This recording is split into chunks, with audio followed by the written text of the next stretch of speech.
नमस्कार मित्रांनो, आपल्या YouTube चॅनलमध्ये सर्वांचं हार्दिक स्वागत आहे। तर आज आपण इलेक्ट्रोकेमिस्ट्री मधील जो नेक्स्ट पार्ट आहे HSC बोर्ड एप्रिल 2021 मधील जे इम्पॉर्टंट क्वेश्चन आहेत त्यापैकी हा एक महत्त्वाचा भाग आहे। त्यामध्ये electrode potential and cell potential.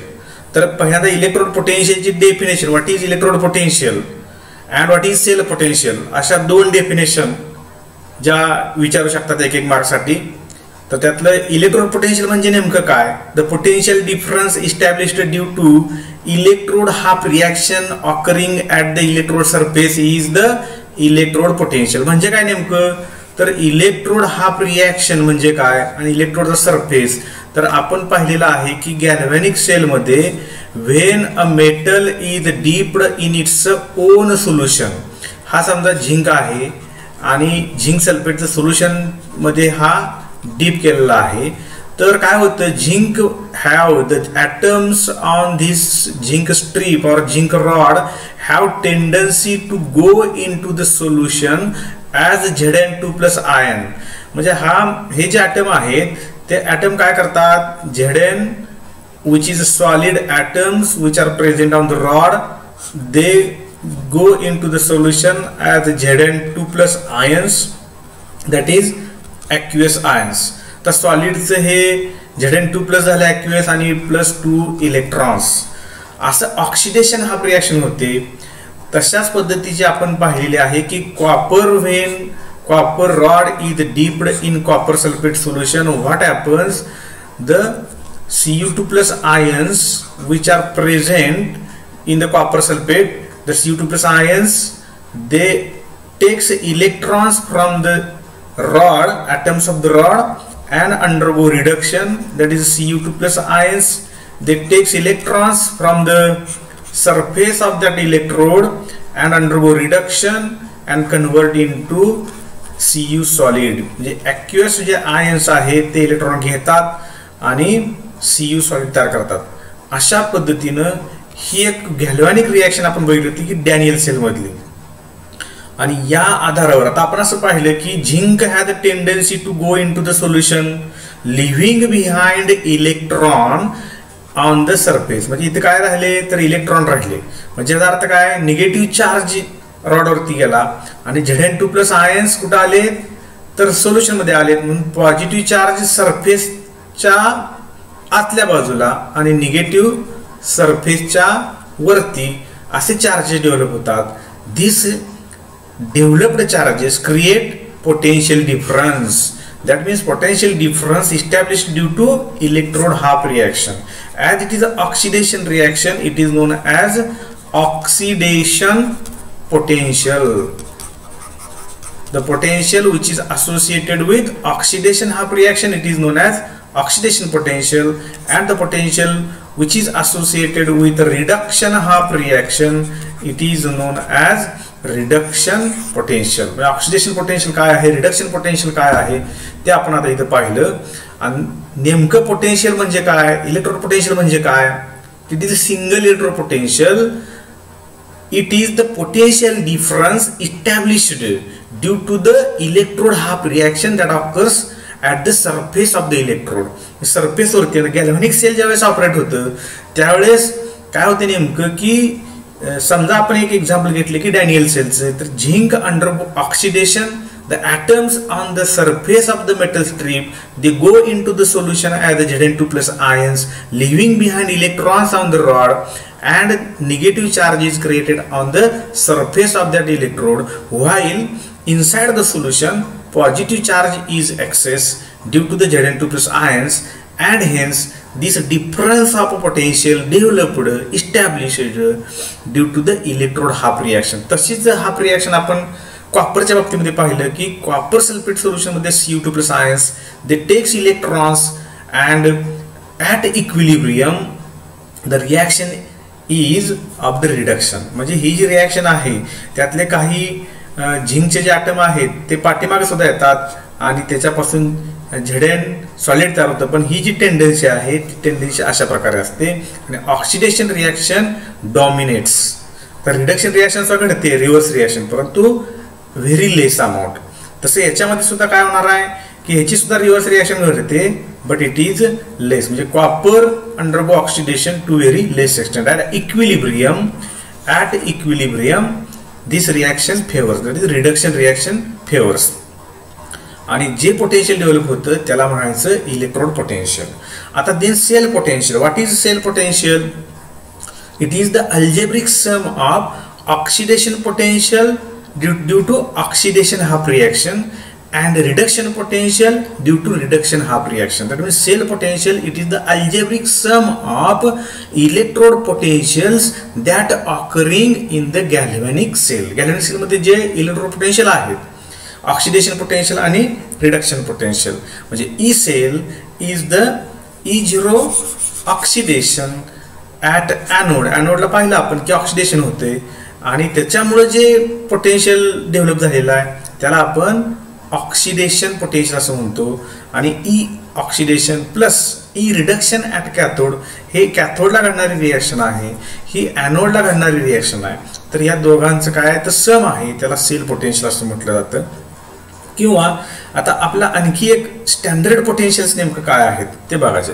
आणि हीच परत आपण इक्वेशन, हे जे अतिशय महत्त्वाचं इक्वेशन आहे, it is the equation to calculate E0 cell or E cell. What is standard potential? The standard cell potential is the algebraic sum of the standard electrode potentials. आता standard electrode potential म्हणजे काय? The potentials which are measured at 25 degrees Celsius and when the concentrations of the solutions are 1 molar and the if gases are involved, the pressure is 1 atmospheric pressure. Such standard conditions when present, the potential, that is cell potential and electrode potentials are known as standard potentials. The cell potential is known as standard potential and the electrode potential is also known as standard electrode potential. And E0 cell, E0 refers for the standard cell potential. E0 oxidation refers for the standard oxidation potential, that means at a 25 degrees Celsius and 1 molar concentration of the reactants and products. असं असेल तर आपल्याला E0 reduction, E0 oxidation असं आपण म्हणणार, म्हणजे standard potential म्हणणार. It is also algebraic sum of standard electrode potential. त्याच्या अगोदर आपण पाहिलं की E cell is equal to E oxidation at anode and E reduction at cathode. ही सम पाहिले आपण, याला आपण पोटेन्शियल म्हटलं. आणि E0 सेल त्याला काय म्हणणार आपण, standard potential under the standard conditions. तर अकॉर्डिंग टू IUPAC आणखी एक अतिशय महत्त्वाचा पॉईंट आपल्याला बघायचा. According to IUPAC convention, standard potential of an electrode is taken as the standard reduction potential whenever it is mentioned that E0 of Zn is equal to minus 0.76 volt. आता हे जे potential दिलेलं आहे हे reduction potential दिलेलं आहे. It is the reduction potential. But in Daniell cell we have seen that the anode oxidation takes place at anode. That means zinc is undergoing oxidation at anode, but the standard potential given is always reduction potential. So we have to convert this into the oxidation potential. म्हणजे ही जी value आहे ती reduction पोटेन्शियलची आहे.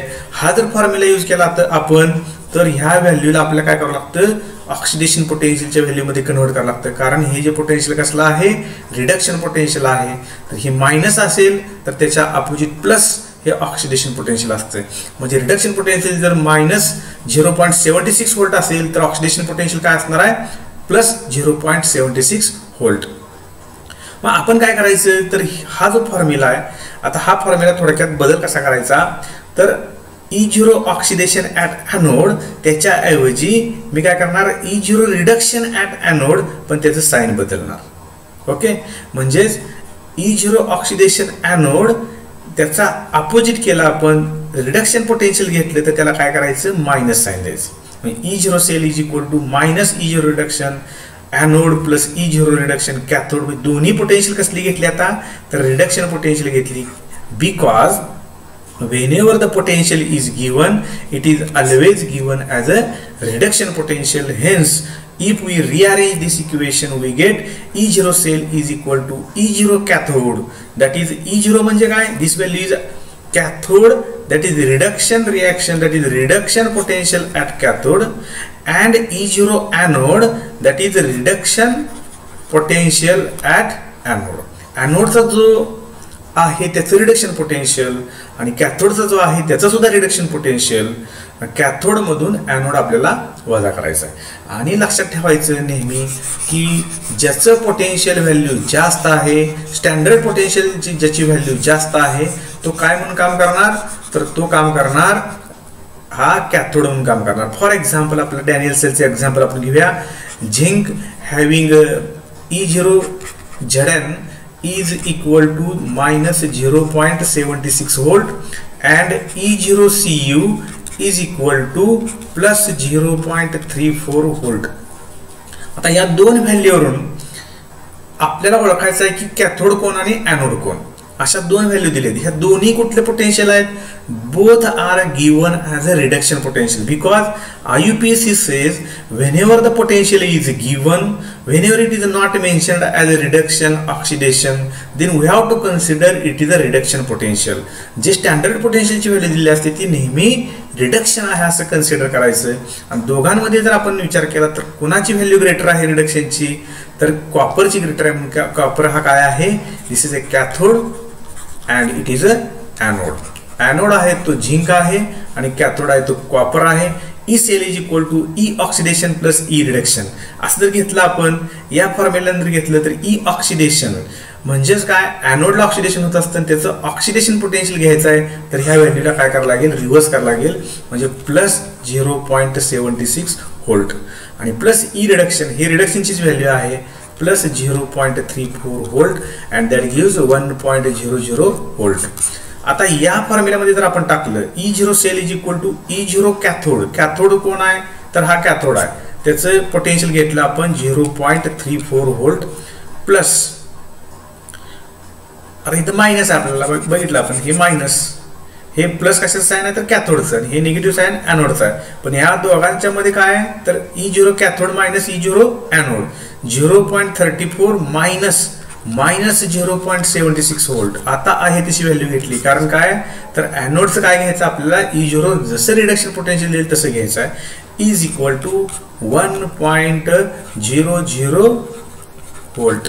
दोन्ही पद्धतीने जर calculation केलं तर हे सेम आलं पाहिजे. That is a electrode potential और E0 सेल चं कॅल्क्युलेशन जर आपल्याला करायचं असेल तर दोन पोटेन्शियल जे दिलेले आहेत त्या दोन पोटेन्शियल मध्ये जर आपल्याला असं विचारलं की whether the reaction is spontaneous और नॉन स्पॉन्टेनियस, हे पण आपलं उत्तर सांगता येतं.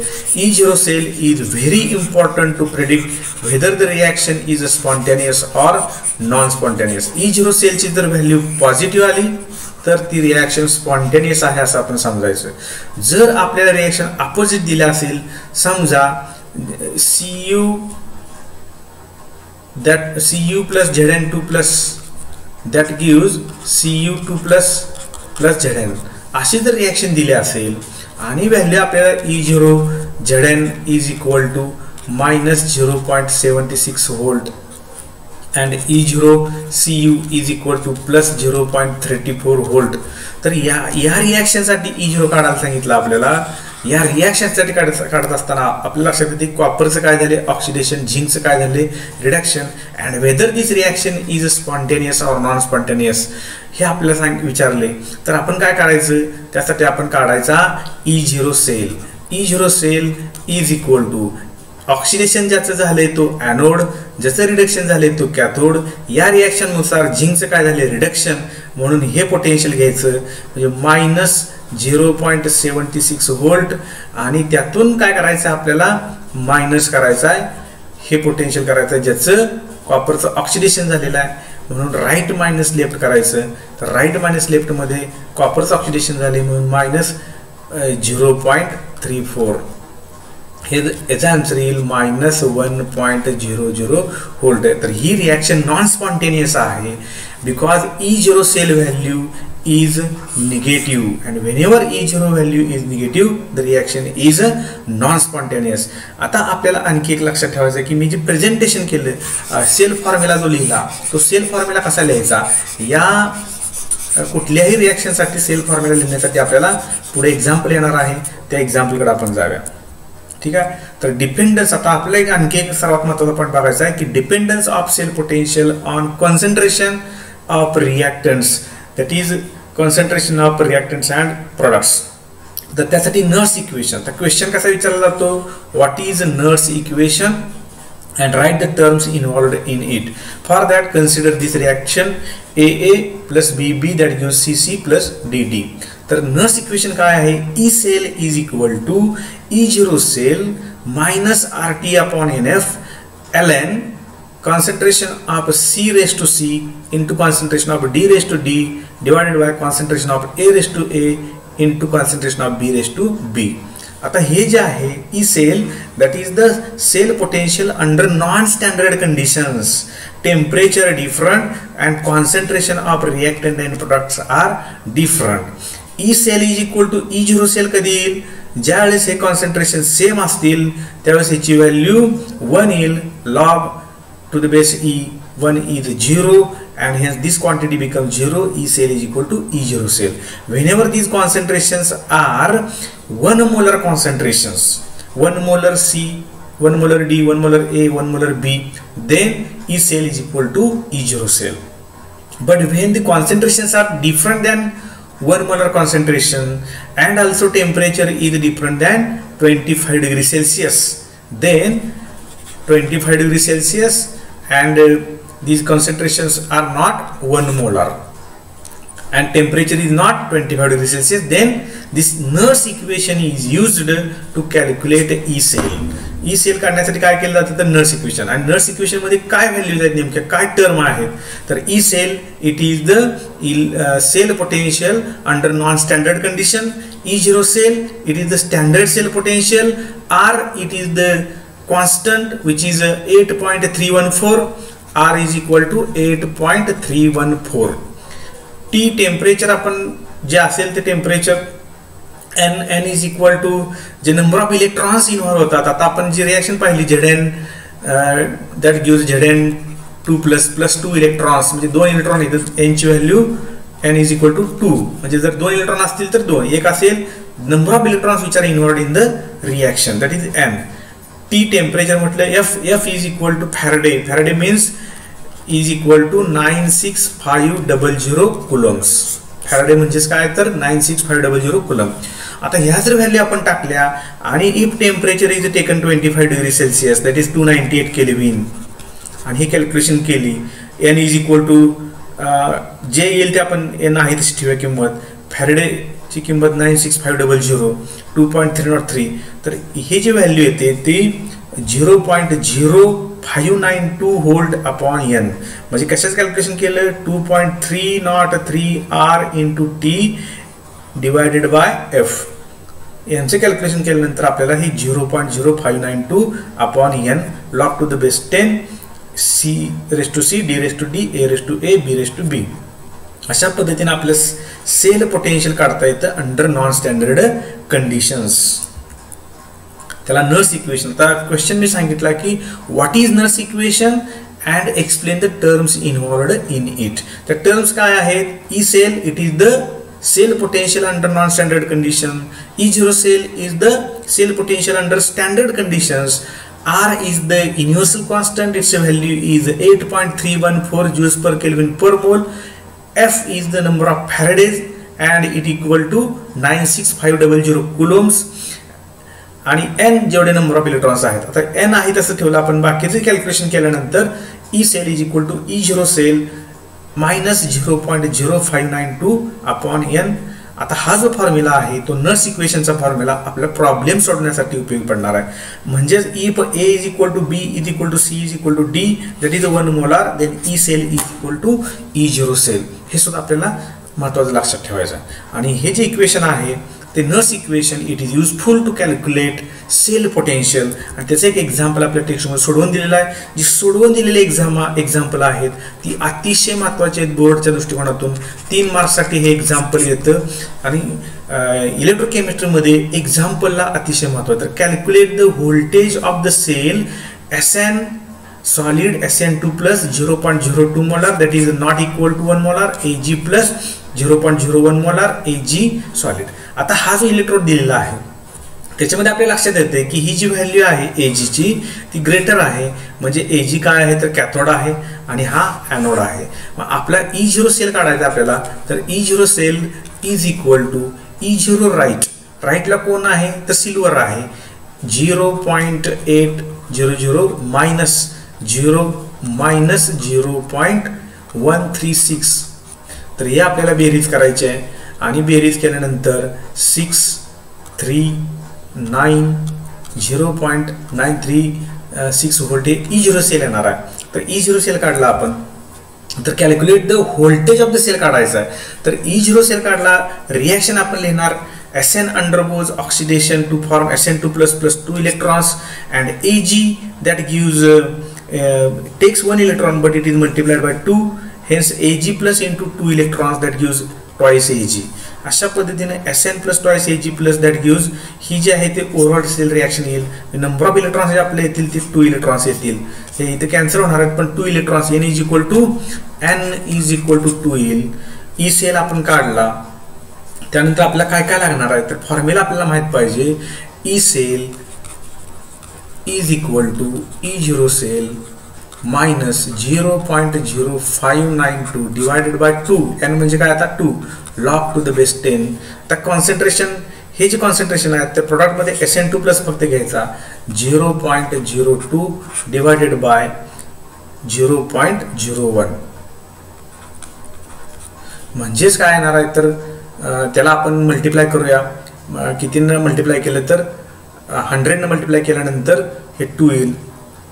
तर अशा पद्धतीने जर कॅल्क्युलेशन केलं, हे आता मी सांगितलं की SN2 प्लस, कारण आपल्याला SNचं जे कॉन्सन्ट्रेशन आहे ते 1 घ्यायचं सॉलिड असेल तर याचं सुद्धा 1 घ्यायचं, त्यामुळे ते निघून जाईल.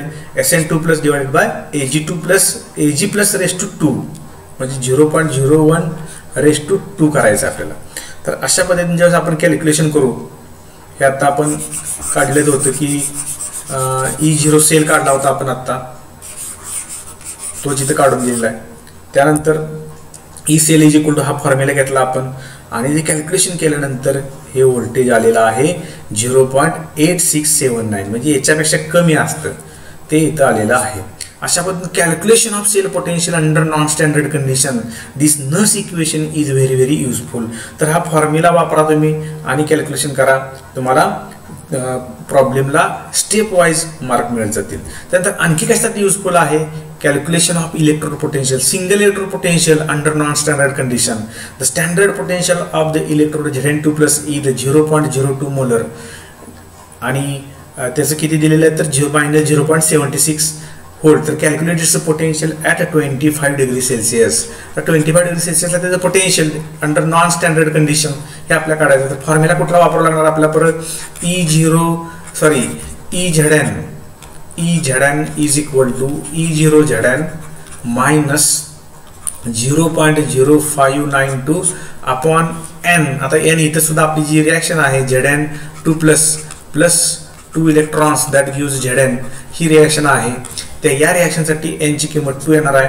लॉग टू द बेस 10 हे 1 अपॉन Zn2 प्लस कॉन्सन्ट्रेशन असं इक्वेशन येणार आहे इज इक्वल टू, आता हे दिलेलं आहे minus 0.76 volt minus 0.0592 divided by 2. आता हे प्लस घेतलं, हे जर प्लस केलं तर हे Zn2 प्लस वर येणार म्हणून log to the base 10 Zn2 प्लसचं कॉन्सन्ट्रेशन दिलेलं आहे 0.02 आणि हे कॅल्क्युलेशन केल्यानंतर आता हे लॉग टू द बेस 10 2चं आपल्याला कॅल्क्युलेशन करायचं आहे. तर कॅल्क्युलेशन करत असताना आपण काय करायचं 2चा लॉग बघायचा 2 बार 0.3010 असा आपल्याला लॉग येईल त्याचा. आणि हा लॉग आल्यानंतर आता हे आपल्याला मल्टिप्लाय करायचं आहे. तर अशा यानं आपल्याला मल्टिप्लाय करता येत नाही, त्याला कन्व्हर्ट करावं लागतं. त्यासाठी काय करायचं याच्यात +1 आणि -1 असं करायचं. म्हणजे ह्या -1 मधून हे +0.30 वजा करायचं आणि ह्या -2 मधून 1 वजा करायचं म्हणजे -1 पॉईंट. आता याच्यातून हे वजा केल्यानंतर कसं राहील तर -1.0000 आणि +0.3010 हे कॅल्क्युलेशन करायचं. 0 9 हे परत 9 आणि हे 6 -0.6990 आणि हे -1 तर हे मायनस आहे म्हणजे दोघांची बेरीज होणार -1.6990. आता ही इथं आपल्याला याच्याऐवजी किंमत टाकायची. तर हे लॉग 0.02 कसा बघायचा बघितल्यानंतर त्याचं कन्व्हर्जन कसं याच्यामध्ये करायचं त्याची प्रोसेस सांगितली मी की -1 आणि +1 करा. हा जो अंक आहे त्याच्यामध्ये +1 करा आणि याच्यामध्ये -1 करा. याचं जे साइन आहे ते प्लस आहे, याचं मायनस आहे म्हणून हे आपल्याला वजाबाकी करायची आणि ह्या दोघांचं साइन सेम आहे म्हणून त्यांची परत ॲडिशन करायची. अशा पद्धतीनं आपल्याला जर कॅल्क्युलेशन केलं तुम्ही तर हे इथपर्यंत आपण कॅल्क्युलेशन केलं आणि त्याच्या पुढं -0.76 व्होल्ट -0.0503 दॅट इज -0.81 व्होल्ट. अशा पद्धतीनं calculation of electrode potential and also calculation of cell potential Nernst equation is useful. तर आपल्याला 3 प्रश्न मी सांगितले. What is Nernst equation and what are the applications of Nernst equation आणि त्याच्यावर आधारित आपल्याला प्रॉब्लेम आणि हे जे इक्वेशन आहेत ते आपल्याला लक्षात ठेवायचे. Okay, will see the next part. Okay, we'll solve the problem. Construct a galvanic cell from the electrodes CO3 plus CO and Mn2 plus Mn. E0 CO is 1.82 volt and E0 Mn is equal to -1.18 volt. Calculate E0 cell. आता construct galvanic cell म्हटलेलं आहे तर आपल्याला काय करायचं आहे ज्याची value जास्त आहे दोघांच्या व्हॅल्यूला ऑब्झर्व करा. E0 कोबाल्ट दिलेला आहे आणि E0 मॅंगनीज दिलेला आहे. तर मॅंगनीज आणि कोबाल्टच्या व्हॅल्यूमध्ये ही जी व्हॅल्यू आहे ती लेस आहे as compare to this value because this is a positive value and it is a negative value. ज्याचं पोटेन्शियल जास्त तो कॅथोड, ज्याचं पोटेन्शियल कमी तो ॲनोड.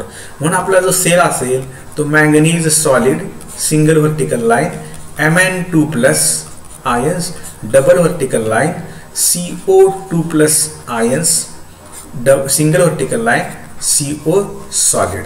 अशा पद्धतीने हे सेल कन्स्ट्रक्ट होईल. हा जो आहे तो ॲनोड आहे आणि हा कॅथोड आहे ज्याच्यावरती पॉझिटिव्ह चार्ज असतो, ॲनोडवरती निगेटिव्ह चार्ज असतो. This is a anode and this is a cathode. अशा पद्धतीने आपल्याला सेल कन्स्ट्रक्ट केला आपण आणि त्यानंतर आपल्याला करायचं आहे की कॅल्क्युलेट E0 सेल. आता E0 cell is equal to E0 cathode minus E0 anode. आता कॅथोडचं पोटेन्शियल आपल्याला माहिती आहे किती दिलेलं आहे तर E0 कॅथोड आहे. कॅथोड म्हणजे कोण आहे तर कोबाल्ट आहे. तर कोबाल्टचं कोण दिलेलं आहे 1.82 मायनस E0 ॲनोड किती दिलेला आहे मायनस दिलेला आहे -1.18 व्होल्ट आणि आपल्या दोघांची बेरीज करायची आहे म्हणजे 1.82 प्लस 1.18